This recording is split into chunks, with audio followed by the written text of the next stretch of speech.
Odyssey and Jacob Publication House are hosting the book launch of the title called Ramayana, The Game of Life, Shattered Dreams by Mr. Shubha Vilas. This is the second book, The Game of Life, 6-volume series. Our special guest for the evening, Ms. Meera Vasudevan and Mr. John Cokin. Ms. Meera is a film TV actress, Tamil State Award winner for Best Actress in 2003. A portrayal of Bobby, admin girl, village girl, in a film Unnai Sarandaniden was appreciated by her critics and earned the Tamil State Film Award for Best Actress. She entered in the film industries, happened in 2003. Rules Pyar Car Super 8 Formula along with Malain Solin, for which she has nominated the Best Upcoming Actress by Screen Awards and Sansui PNC Awards. A Telugu film, Golmaal, however, released first. Since then, she has worked in over 20 films. We welcome you, ma'am.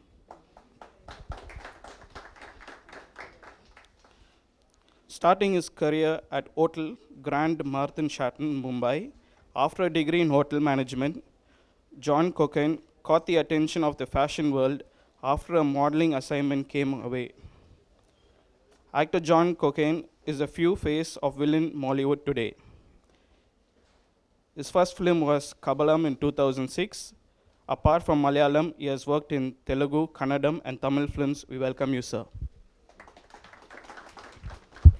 Mr. Shubha Vilas holds a Bachelor's of Engineering degree in Electronics and Telecommunication. He also completed his LLB, specialized in intellectual property law.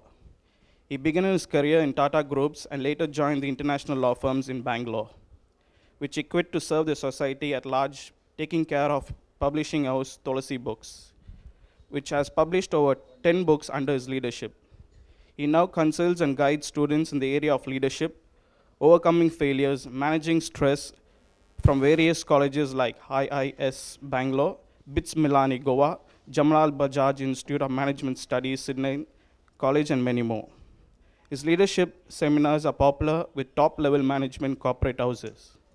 He addresses critical needs through thought-provoking seminars on themes such as secrets of last relationship, soul curry to stop worry, and work-life balance, to name a few. Mr. Shubha Vilas has also been assisting business leaders as a lifestyle coach, conducting regular classes on spirituality and management to help live a wholesome life. He also helps individuals applying teachings of Bhagavad Gita, the Ramayana, and other dharmic traditions in dealing with the wholesome day-to-day situation. The book is the fruit of deep studies and understanding the lessons of Ramayana as it applies of day to day, showing us the way to conquer the 6 antras, which lust, rage, ego, greed, illusion, and envy. Ladies and gentlemen, please welcome Mr. Shubha Vilas. Now I request Mr. Shubha Vilas to start off the day session by unwrapping the book Ramayana.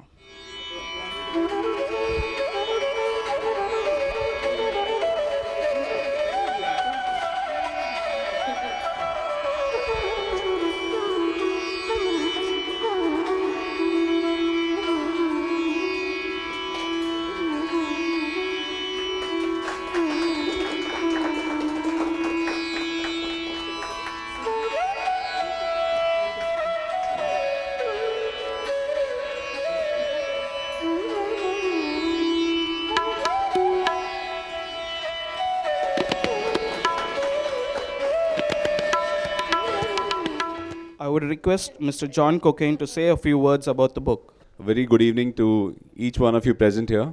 And on behalf of Shubha Vilas Prabhuji and on behalf of Jayco Publishing House, I wish to thank each one of you for your time and for coming for this event. As we can all see, it's a very interesting title, Game of Life. And normally the Vedas are very difficult to understand, but Shubha Vilas Prabhuji has made sure that he simplified the Vedas and he's presented it in a very simple and lucid way. So it's easy for a lame person like me to understand.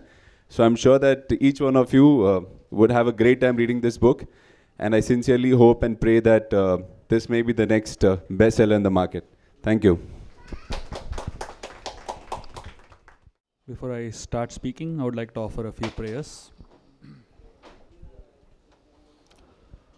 Om Agyantimirandasya Gyananjana Shalakaya Chakshurunmilitam Yena Tasmai Shri Gurave Namaha Namo Vishnupadaya Krishna Presthaya Bhutale Srimate Bhaktivedanta Swamin Iti Namine Namaste Saraswati Deve Gauravani Pracharine Nirvisesha Shunyavadi Pashyate Deshatarine Jai Shri Krishna Chaitanya Prabhu Nityananda Shri Advaita Gadadhara Srivasadi Gaur Bhakta Vrinda Hare Krishna Krishna Krishna Hare Hare Hare Ramo Rama Ramo Hare Hare.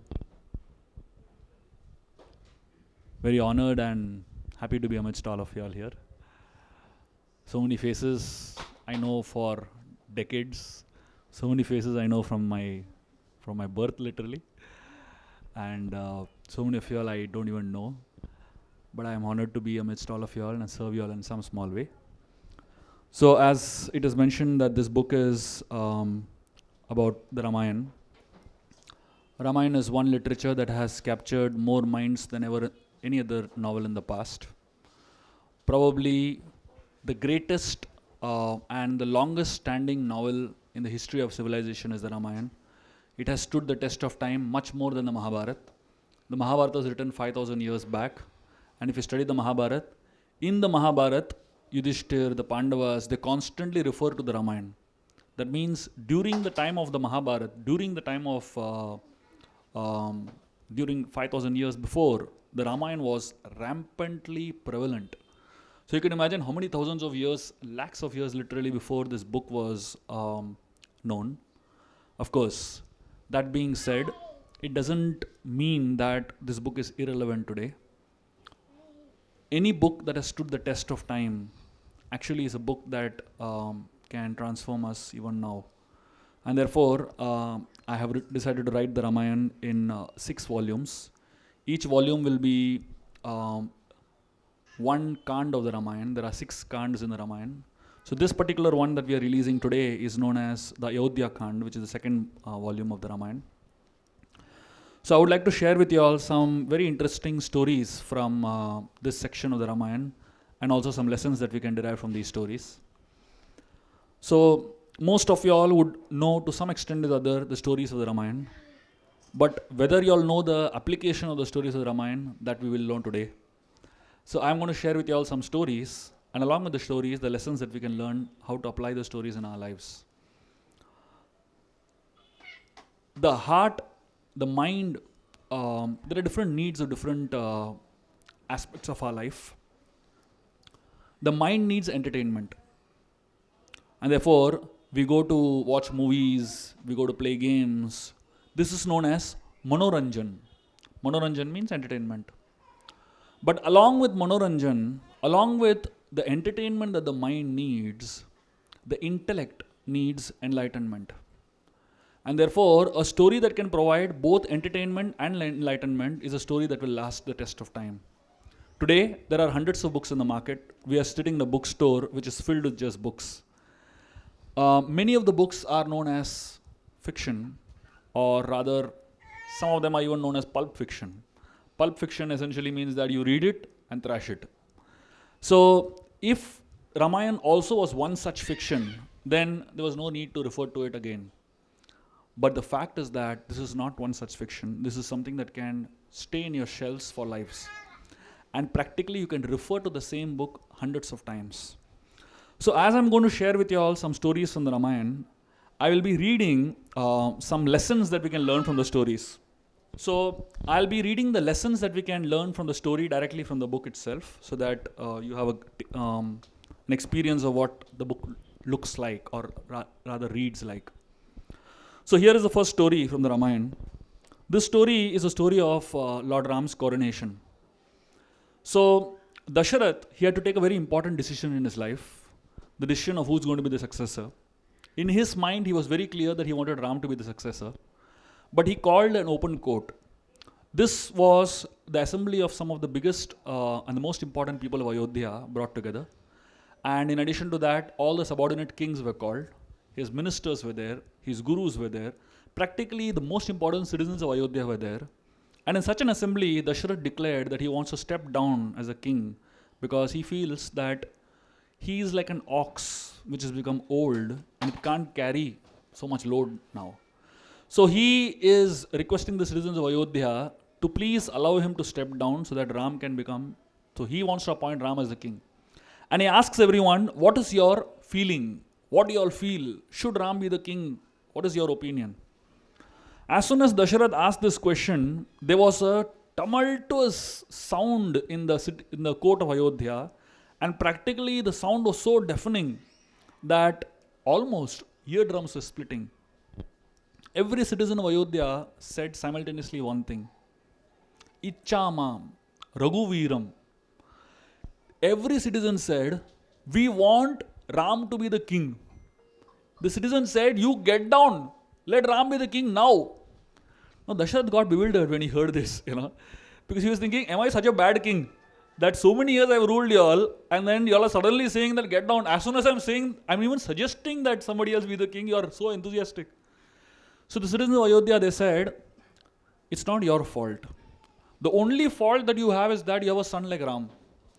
And they said that our situation is like a cow that has given birth to two calves simultaneously. The cow doesn't know which calf to lick first, because both of them are so dear to the cow. So essentially, they were saying that we love you and we love Ram also. But when we think about the qualities of Ram, we can't think of anybody else being the king than him. And then Dasharath wanted to know, so Dasharath was, at least his insecurity as a king was taken care of, because his pride as a father was replaced. So essentially, the father was very proud. So he wanted to know, what is in it, my son, that makes him such an ideal king?